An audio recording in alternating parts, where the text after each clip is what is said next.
Do you ever feel a mismatch between what you know you're capable of and what you can actually achieve on paper? Hello and welcome to the Dyslexia Explored podcast. I'm Darius Namdaran, your host. Today we're diving into a powerful conversation with Jo, my wife, where we explore the often hidden impacts of dyslexia on the entire family and how the non-dyslexic perspective can be a crucial part of finding solutions that truly work. How do you get support at your home when your family thinks differently? Well, we explore why you have to make accommodations at home, just like at school and work, and how simple tools like a shared family whiteboard can make all the difference. And then what do you do when just try harder is no longer working? Well, you'll learn why it's not about lack of effort, but about the need to find completely different methods that work with your brain instead of fighting against it. And then there's how do you support multiple family members with dyslexia? We talk about the journey of relearning dyslexia for each person because your experience is completely different from your child's or partner's. Well, maybe not completely, but quite different. What if someone's personality is masking their dyslexia? We share how an outgoing personality can sometimes hide dyslexic traits and why a change in enthusiasm can be a sign that it's time to look deep.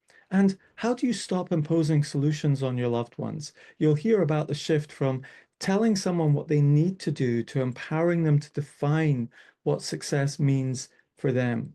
This episode is all about the advocate's journey, learning to support the people you love by first understanding how they see the world.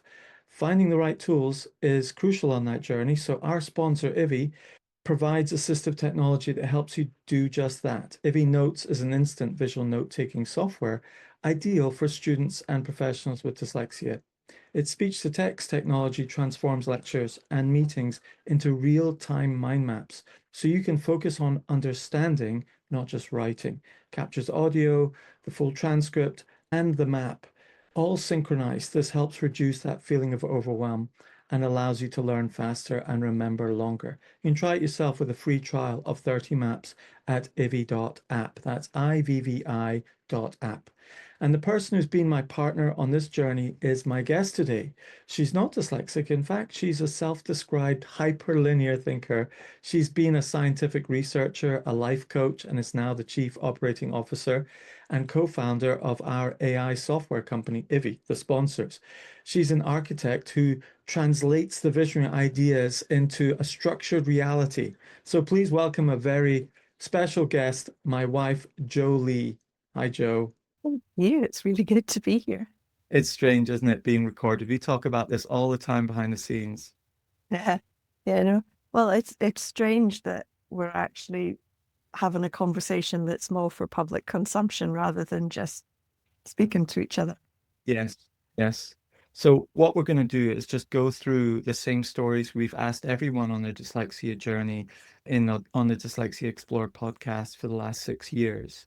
And what we're trying to do is really just get to know your dyslexia story from the start or before the start Mm. to where it is now from your perspective. We're not looking for people to be experts or anything like that or have massive insights into dyslexia, although I know you have, but to really just get to know what it's like from your perspective.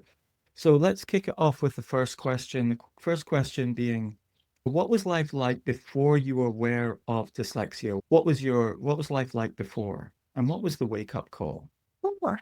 I mean, I suppose it's so funny to think of a life before dyslexia because so much of our life together and our family life has been about dyslexia. But, if I was to go right back to being a child in school or university, dyslexia just wasn't really something that was on my radar particularly. I don't think any sort of neurodiversity was. I think back to a couple of friends that I went to school with, and now you would look back and clear as day, you would be able to recognize dyslexia or ADHD or autism. But that sort of language and that sort of support just didn't exist in school. So the whole dyslexia, really, it was kind of when our worlds sort of came together and you just saw the world and saw the world so completely differently to how I see the world.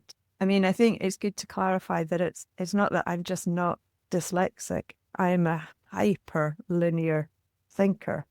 Lists, bullet points, words, written documents, like that's my sweet spot. You're hyperlexic and I'm Mm, dyslexic. yeah, and just I'm hyper organized, and which has its strengths and challenges the same as anything else. So I definitely think my experience of dyslexia came from being more part of your world. And even that was a journey, because you didn't know that you were dyslexic when we first met. Yeah.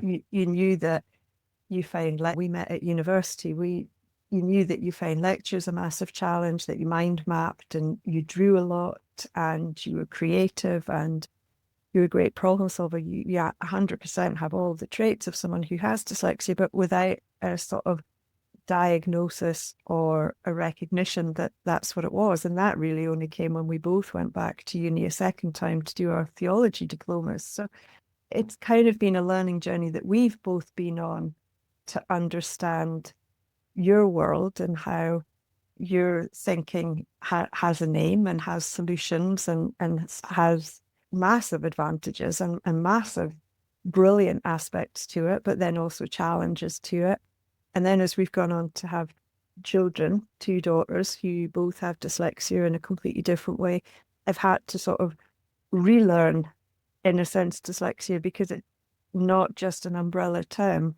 Your dyslexia is completely different to our oldest, to our youngest. And so it's been a sort of gradual learning curve, being immersed in the world and coming from a family that doesn't have dyslexia to being into a family that does. It's been sort of learning on the way. Yeah. And the wake-up call to dyslexia it's an interesting question because we've known that I had dyslexia from 20 years ago now. We've been married 31, how long? 31 years, well done. 31 years. So I found out halfway through that, like Mm. 15 or so ago when we went to university the second time. We met at university the first time. Yeah, So we were both studying at the same time. And yeah, then we went to university and we studied together at that. And we were mm, sitting side by side in some of the same lectures. And it was amazing the difference yeah. between the way you studied and the way I Mm. studied. I was just shocked by that. Like I opened up a textbook and I would underline and highlight and mess it up and scribble on the side. And you could not cope with that, could you? So focus on right and then just take notes from them. Yes. And so the rule was we'd have the same coursework book and you'd have to read it first. Yeah, So there was no marks on it. And then I got it and I could wreck it yeah, because I can't take notes beside it. I have to have the notes yeah, connect to the text. yeah. Otherwise, I don't make that, remember that connection. Well, I So was going to say, it's an interesting point, though, when you talk about the wake-up call of dyslexia. And I think for us in each scenario, the wake-up call has always come with a pain point. yeah, It's not like you wake up and it's a quiet Saturday and you think, oh, I don't know, should we get the family tested for dyslexia? There's always a sort of rubber hits the road moment where something's really stopped working, or all the little hacks that you're trying to get through aren't working. And so you have to dig deeper and you have to start and research and say, this isn't working. So it was interesting for us that we worked so completely differently. But it was when you were coming to write assignments and when you were coming to have to actually present back everything you'd learned. And I mean, you're super smart. That's never in question. But exams and written assessments is a way of proving your smartness or your ability to grasp a concept or a subject. It just wasn't working. And so it was that pain point. And yeah, then for our oldest, she is incredibly eloquent when she speaks about something verbally, but to write it down on paper is just a massive challenge. And we were very fortunate. There was a primary teacher who picked that up and said, I think that could be dyslexia. So she was actually the first of the three of you to get a diagnosis. And then with our youngest, it was failing prelims. And that was the pain point, that we realized that the sort of slightly chaotic, all over the place thinking, but brilliant creativity wasn't just a personality quirk. There was something deeper going on there. And I guess it's a journey of then looking at the family as a whole, but it's always been a pain point that's created the wake up call to say, right, we need to understand on a deeper level what's going on and actually come up with solutions that are really going to work.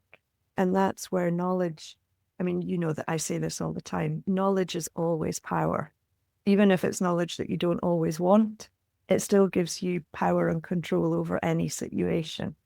So the knowledge of a defined diagnosis, the knowledge of the defined support that's available, it just gives you a lot more sort of power and control in the situation to really create the best outcomes. Yeah. And I think looking back over these three kind of wake up calls, you might call them, was it when we found out about our first child, or was it when we found out about me, or was it when we found out about our second child? And actually, what surprises me was our wake up call wasn't when we found out about our first child or when we found out about me.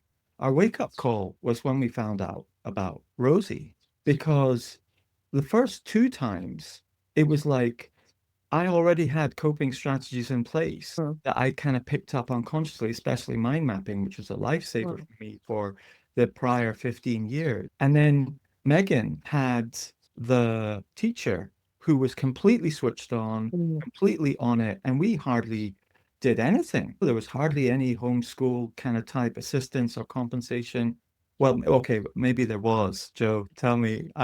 Okay, because listeners need to know that I only really got involved in this family dyslexia story because Joe had cancer at the time of our second child discovering it. And I had to take a lot more responsibility for schooling and things like that. And I have to confess, I leave a lot of this to Joe. So tell me, Joe, what was it like with Megan Well, then? well, no, and I mean, you're not inaccurate in saying that we didn't have to be super accurate involved. We had the most phenomenal primary school teacher who had, both girls went to a very, very small primary school, and they were very loved and nurtured there. It was phenomenal. And it was our teacher who said, I really think you need to look at a dyslexia test, which I appreciate is very unusual at the 7, 8 years old. We were very, very fortunate there. And so when Megan was in primary school, that her education was absolutely tailored exactly to what she needed to thrive, and she just did really well. Secondary school inevitably is very different. You scale up, and the scale up for us was massive from a primary school with, I think it was 12 pupils in the whole school at the time that Megan left, to a secondary school of over 1,000. And again, because dyslexia is not related to intelligence, our kids are very, very intelligent. And so at high school, it was a constant conversation about how much support could we reasonably expect for Megan, because she was already, even with dyslexia, going to achieve more than a significant proportion of her peers. And so when they have to allocate resources, they have to try and be as equitable as they can so that every child gets the opportunity to achieve something, as opposed to necessarily each individual child gets the opportunity to achieve their best possible outcome. So we did have to advocate a lot more proactively at high school. And then that became compounded because Megan had other health issues and did need to be partly homeschooled. Well, let's be clear. You say we in a very generous sense, but you had to advocate more proactively for Megan, didn't you? Yeah. So, and the school were brilliant in as far as they could, but I had to be very proactive about coloured overlays, by extra time, and we had to kind of push the momentum. That the school were more than happy to facilitate if we initiated, Yeah. but the proactivity had to come from me as a parent. Yeah. And that is no disrespect to the school at all. I completely understand that rationale of you've got a finite amount of resources and you have to ensure that every child gets something. But obviously, with the best will in the world, however altruistic I am, the only child I'm really interested in it is my own. So I had to just take on that role of advocate. So then it came to the Rosie moment. Mm. I mean, I remember seeing Rosie at the breakfast bar looking at her paper results from her mocks or her prelims and being so deflated. And you Mm. were, I think you were in hospital or you had been at you were at a clinic or something Mm. for the cancer. And I come in and she was like, "Oh, it's okay, Dad. We don't need to do anything about this. This is not so important." And she was like, we were always those kind of parents where it was like, we're not going to be those parents who force you to do really well at exams and go to law school and become an accountant or medic vet or whatever. Mm. But if you wanted to, go for it, because we kind of had I had parents like that a bit. And well, I did law degree because I felt obliged to do something with the education that was given to me. I would have rather gone to art school or psychology. And so within that context, it was interesting to see in Rosie's eyes that she actually wanted to do well and get the grades. And we are like, "Rosie, do you really want to get these grades? Because it's going to cost." And she's like, "Yeah, I really want to do this." I'm like, "Well, okay, we'll do it." And she says, "Is it okay? Because we're going through so much." And I said, "Yeah, let's do this." And what do you remember about that kind of what wake up call for you? That was a bit of a wake up call for me, but what was the wake up call for you with the Mm. Rosie dynamic? Well, I think for Rosie, it was the realization for her that what she had achieved on paper didn't match internally with what she felt she was capable of. And I think it was that mismatch that was driving her forward. It wasn't ambition, it wasn't that she wanted the grades as a badge of honor. There was just an internal mismatch between what she knew, and what she'd actually been able to achieve. And I think that's what drove her forward. And that's what I remember that she just, and I think that's where, for so many people, that sense of disappointment and upset, because you're almost disappointed in yourself and you're upset with yourself because you just can't quite understand that you could have done better. I mean, we've all had that experience, haven't we? You sort of practice and practice for something, and then you come to do the final expression of all that practice, and then your final piece just doesn't work out. And the frustration is not really that the final piece didn't work out. The frustration is that it's not representative of what it could have been. So I think that was the wake-up call. And interestingly, another thing I think a lot about is how sometimes personality and sort of character can mask things a little bit. So our oldest, Megan, was very fortunate to be diagnosed very young, but she's quite introverted.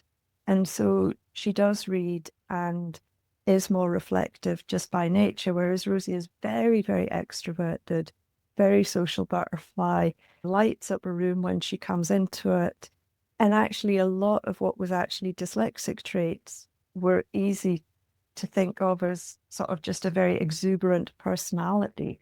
But then that personality started to dim a little bit, and that enthusiasm started to wane, and the joy of school started to diminish because there was just this internal mismatch between what was possible and then what was actually being achieved. And you know that I love my little equation of performance as potential minus interference.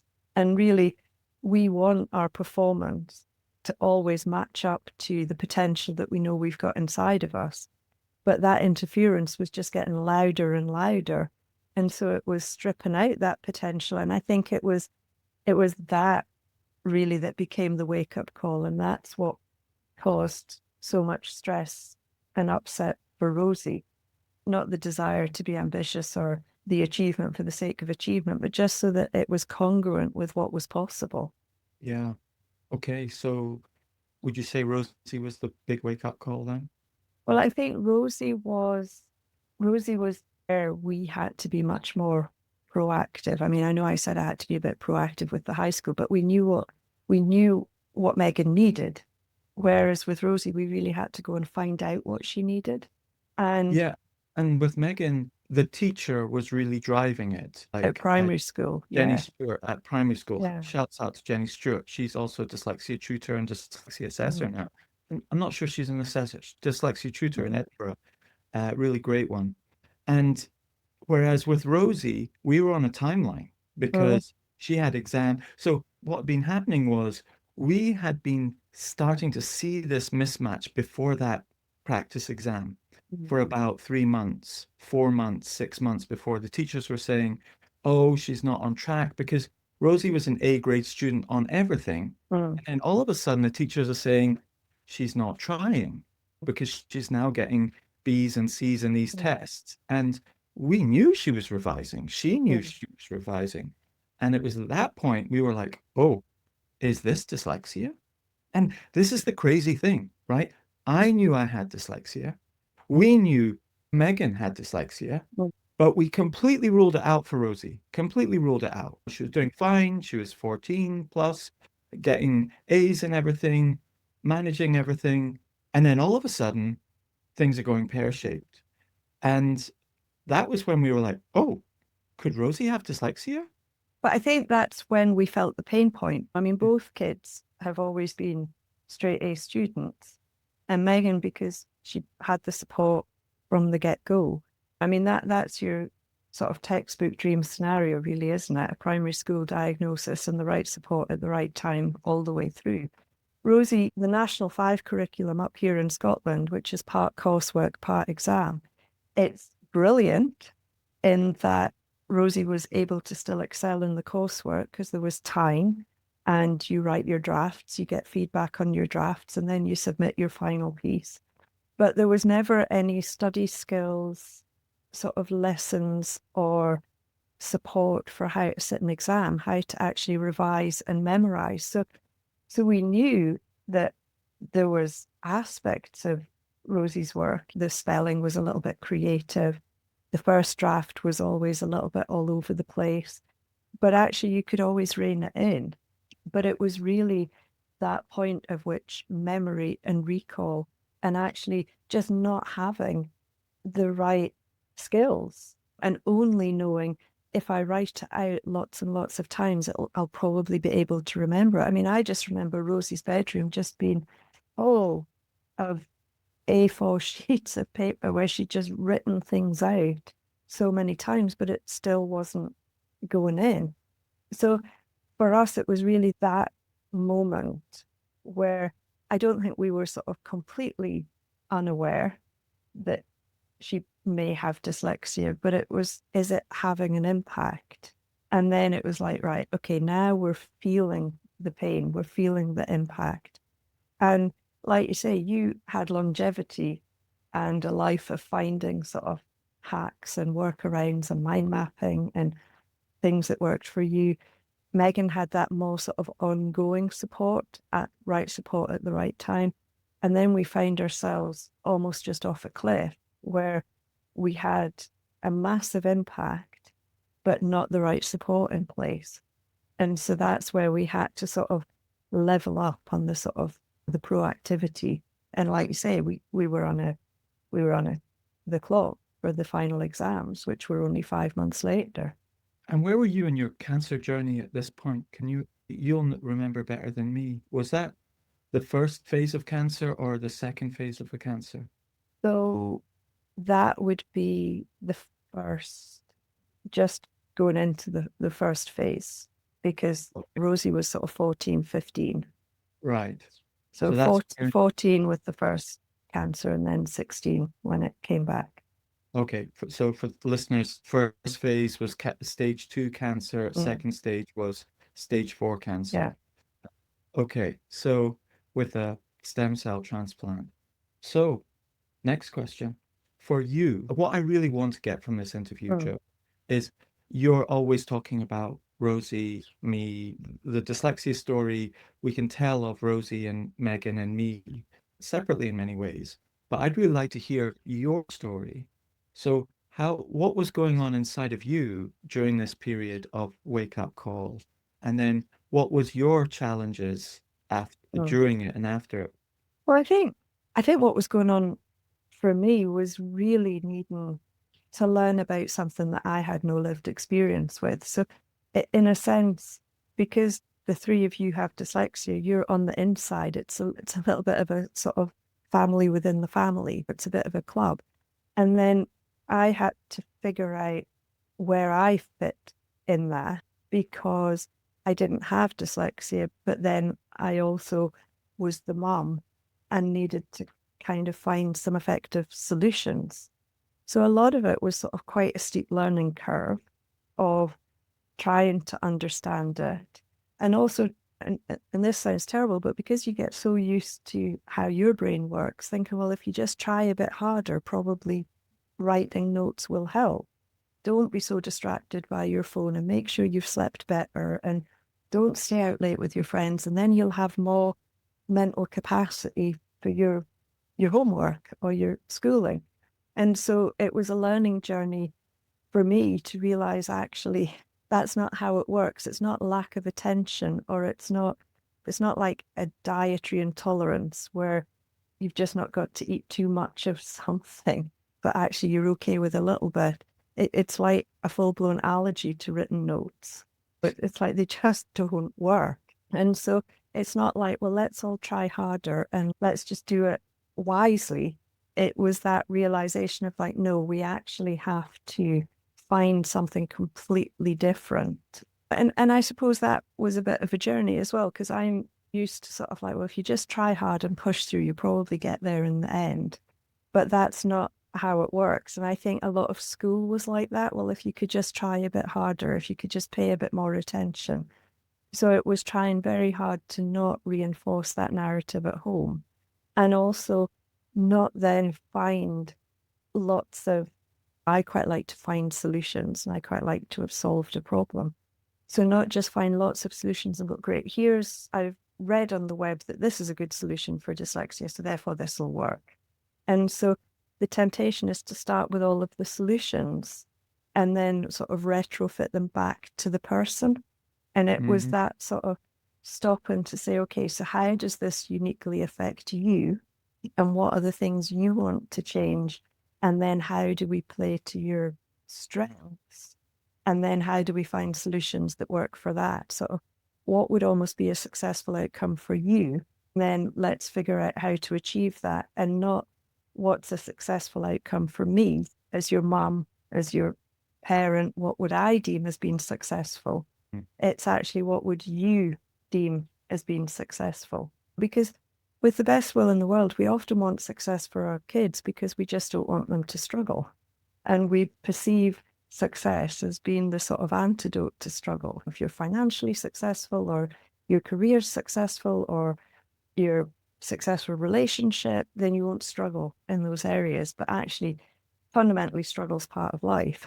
And you need that struggle, but it has to be manageable struggle so it doesn't pull you down. So for me, it was sort of letting go of what my definition of success would be and letting each child determine their definition of success and then support them in achieving that. And so speaks the life coach, you know, where it really is. There's a huge difference between life coaching and workplace strategy coaching, which is something I do. But I realize listening to you, I'm not a life coach. I'm not a coach in the proper Mm. term of it, in terms of that's the mindset. Life workplace strategy coach is often more technique-based, practical strategies, technologies, techniques, etc., which is appropriate in that circumstances. But it's interesting how coach can have so many different Yeah.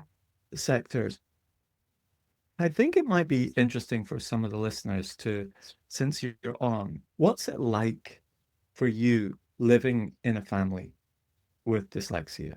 Like sometimes I can see it can be really quite hard and frustrating and challenging for you as well. Like, I think it would be helpful for some listeners who are maybe like you, don't have Mm. dyslexia, living in a family with dyslexia. What are some of those challenges you personally felt just with the traits of dyslexia? Well, I mean, I suppose some of that comes down to then the traits that are in me as well. So Mm. there's lots of traits in me that drive you guys completely nuts. But I tend to I make a plan, I'll tell everyone what the plan is, and then I just expect everybody to remember the plan. So a lot of my frustrations, if I wanted to be really even-handed about it, are because I also come with unrealistic expectations of how your brains and your sort of thinking and cognition in the world works. So I think that if I told you something's happened at the weekend, like, oh, on Saturday afternoon we're seeing friends, I don't expect to say it again. I just expect that on Saturday afternoon you'll be here ready for friends coming round, like not out doing something. And so I've had to learn in the same place that we talk a lot about DSA, Disabled Students Allowance, which gives accommodations for students with dyslexia at university. And then you've got access to work and there's accommodations for people with dyslexia in the workplace. You have to make accommodations in the home as well.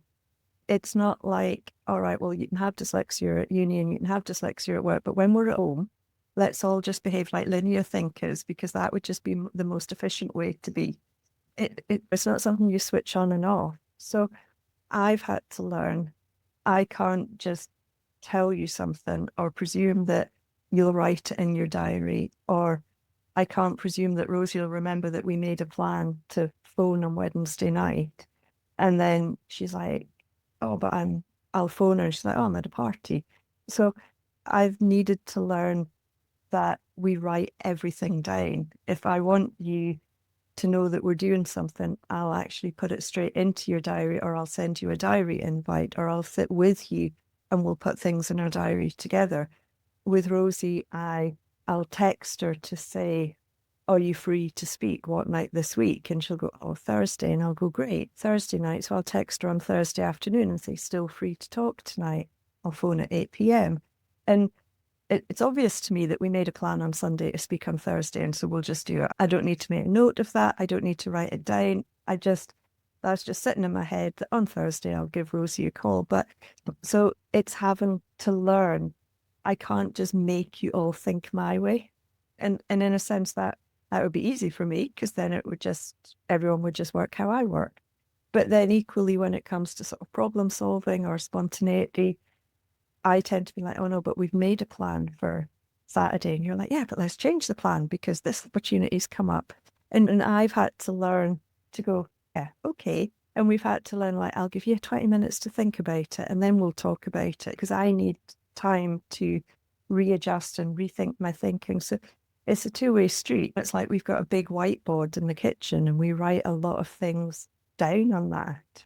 And so I think for me, I've had to learn a lot of new techniques, new ways of communicating, new ways of still making the wheels stay on the bus, and also find solutions that actually start with the person and not just sort of go, right, okay, so this is how we're going to do it. We're going to use this solution, and I think that'll work for all of us. It's like, no, different things work for different ones of us.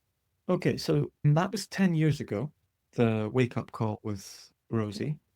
Incredible, isn't it? Because Oh, even being 11, well, she's 25 now. yeah, that's 11 years. So 10 years now.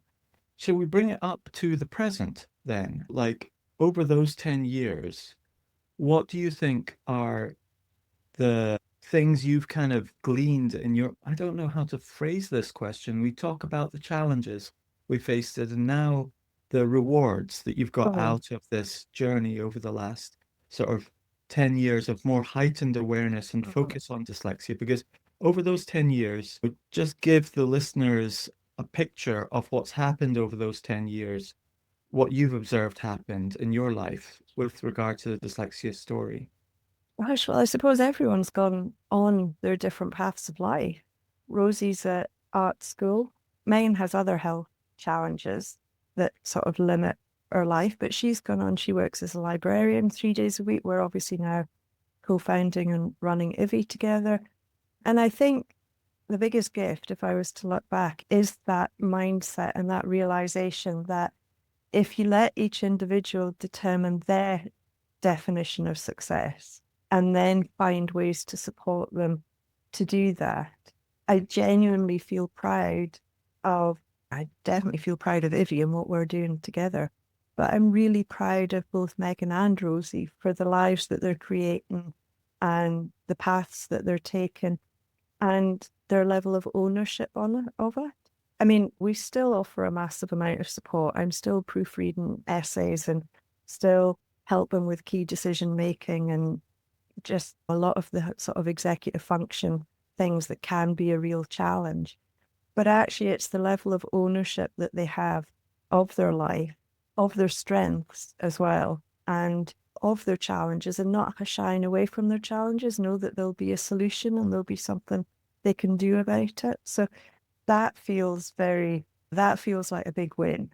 And I think when you're in the trenches, when you're right in the weeds of younger children with dyslexia and you're advocating and you haven't managed to quite find traction on what's working, or you're facing a big pain point, or you just can't see that they could live the life that you thought would be possible. It's actually just redefining possible and then finding ways to achieve that. And actually, the advances in assistive technology, not just Ivy, but everything else that's out there, there's so much now that sort of supports the challenges so that you can just concentrate on strengthening your strengths, because that's where life comes from for all of us. We're always working at the stuff we're not very good at. It just becomes a little bit exhausting. But if you get to really strengthen the things that you're really great at, that's where the energy is. And I see that. I see that for all three of you. I see it for all of us as a family. And it's been quite hard won, but it's worth fighting through to get to that place. So you're now doing Ivie, you're co-founder of Ivie, and that was an interesting process as well, okay?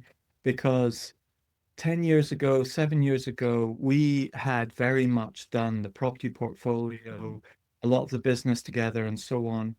And I kind of wanted to go and do my thing with mind mapping and online training and things like that. And you wanted to do your life coaching. And so we did this sort of two different tracks, which is a new thing for us in Mm, many ways.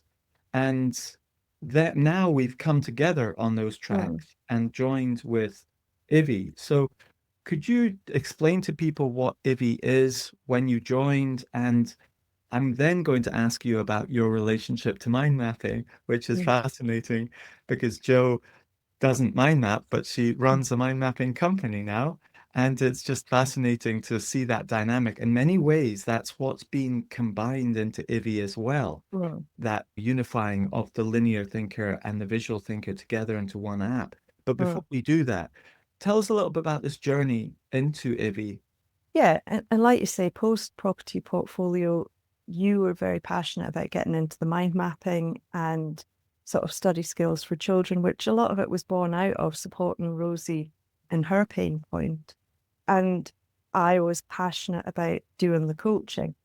But really, I think what became apparent was they weren't actually that separate, because I'm a great believer that there's something that drives you, there's some passion, there's some purpose. And whatever environment you find yourself in, that passion or purpose will manifest itself. So, although we ran a property portfolio, it was always about the tenants for us. We were always advocating for them. We were always looking out for them. We always wanted them to feel like they had a home that they were safe and secure and they could raise a family in. And I think we were permanently in arrears on our rent roll, but our tenants knew that they were secure. And so coming out of that, we were both still driven by the same purpose and passion. You wanted to sort of teach mind mapping to people with dyslexia so that you could equip them to thrive. And then I wanted to coach people so that they could really define success and realize it for themselves, and whatever was standing in their way, work with them to overcome that. So although our expressions of what we were doing were different, we actually still stayed very connected in our work and spoke to each other about our work. And that's really where the sort of coming together. I took a job for a few years, which was great. That was an opportunity to sort of introduce coaching and well-being on a bigger scale. But we were still talking about the mind mapping. We were still talking about the adult dyslexia work. So I've always been involved in that. And then Ivie started to become the sort of tech solution to the pain point that you were seeing. And that's been a gradual transition. I still do business consultancy and business coaching outside of Ivie, but much more involved in the business side of things. And I think that's because we are a good complement. I think there's a Simon Sinek quote that says, for great things to happen, you need a visionary working alongside the person that gets things done. And you're absolutely the visionary. You've got that zero gravity dyslexic brain that can see amazing concepts and brilliant ideas, but actually the challenge is putting any weight to them to actually land them and do something with those ideas. Whereas I have that high gravity brain, which tends to want to sometimes even pull things down before they've had long enough in the incubation stage. But we found our way, and together it means that we can actually run a successful business that translates a brilliant concept and idea to a reality for the sort of end user, which is someone with dyslexia who now has visual note taking, which is revolutionary. Yeah. So I kind of think of you as like an architect in many ways. Simon Sinek talks about you need the visionary and the person who gets things done, but sometimes the getting things done isn't just about getting things done. It's about planning things, architecting things, structuring things to get things done. So it's like a visionary and an architect working together. They both are problem solving, they're both strategic, but in different dimensions that overlap. And so you're now the CEO, Chief Operating Officer of Ivie, and I'm the Chief Executive Officer, and we've got a Chief Technical Officer. So we've got this great trio. So we should tell people what Ivie is, because on this podcast, I hardly ever talk about Ivie, but I'm talking about, so there'll be listeners going, what on earth is this Ivie thing? So let's just give them some context of what Ivie is so they understand the context. Could you explain Ivie? Yeah, absolutely. So Ivie, the name is actually an acronym for an intelligent voice to visual interface. And what that means really in layman's term and for the user experience is that if you're in a lecture or a meeting or in a Zoom call like this, you would switch Ivie on, Ivie would record what was being said, you would get a written transcript, which is a lot of voice to text software that already exists. Ivie's magic is that then she uses that transcript to create a real-time visual mind map. And so what that means is if you've got dyslexia, if you've got ADHD, you're a very, very visual thinker. And actually you need your notes in a visual form. And that's happening in real time as the lecture's happening, as the meeting's happening, as the conversation's happening, as the YouTube video's happening, so that you can understand what's being said in the moment and not take a transcript, put it into a mind map later on and try and figure out what was being said. You can fully edit that mind map so it becomes your very own version. And so Ivie creates real-time mind maps from a verbal input, essentially. She can also create magic maps from written input, or you can create mind maps within the software yourself, just like a regular mind mapping software. But the real magic is the real-time mind maps that happen in lectures and meetings. And we actually suggest that lots of students with anxiety and overwhelm use it as well, because you can just speak into Ivie. You just press the record button and you speak into it. You don't have to have your thoughts in order. You just speak them out. Ivie creates a mind map of everything that you're saying, and then you just edit that mind map to put some order and some structure, because often the biggest challenge sometimes when you have dyslexia is you've got all these thoughts, but you just don't know where the start point is. It's like having a massive ball of wool, but you can't find the tug to unravel it. So Ivie takes that stress away because you've created this mind map, and then you can start and move things around, and then you find the place to tug. So that's really Ivie, real-time mind maps from a verbal input. So as the owner of a mind mapping software company, AI-powered mind mapping software company that is now approved by the government for disability students allowance and is being recommended and bought by the government to give to students, and business people are buying it and using it. You're not a mind mapper, are you? So let's talk about your experience with mind mapping and written notes, because this has been something that's been going on between the two of us for 30 Mm, years. Like, I cannot think clearly about something until I see it mm, as a diagram of some sort. And my default diagram is mind mm. mapping because it's so simple and Yeah. straightforward. And I've been doing it for 30 years. And you've been watching me doing it for 30 years. And you still don't get it a lot of the time. You're like, I just don't get what's going. Mm. So, what's your reaction when you see a mind map as a very linear thinker? It'd be really fascinating for listeners to hear that. Well, I think to just clarify, I would really struggle to create a mind map because I have no problem in just writing a few words down, remembering what those words meant, bullet points, written notes. By and large, I can remember a meeting in my head. I can Yeah. write action points in the meeting. I can send them out before the end of the meeting. It's just that's a linear thinker's way of processing a meeting. I just write a few quick notes. I read those notes before the next meeting. I'm like, oh yeah, I remember what we were talking about. That's great. No problem. But I can understand a mind map. And I think that's the crucial thing. It's true. It's the ultimate irony. I now run a business that's all about creating real-time mind maps, which wouldn't be my note-taking of choice. But I think what's crucial is that I understand one. And I think that's the difference. You cannot, till the end of time, ask someone with dyslexia to understand screeds and screeds of written notes. It's just an unfair expectation.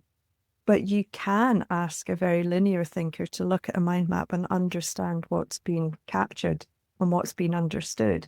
So yes, I don't mind math, but actually the higher vision and purpose of Ivie is not really just so that people know how to mind map. It's why do we want them to mind map?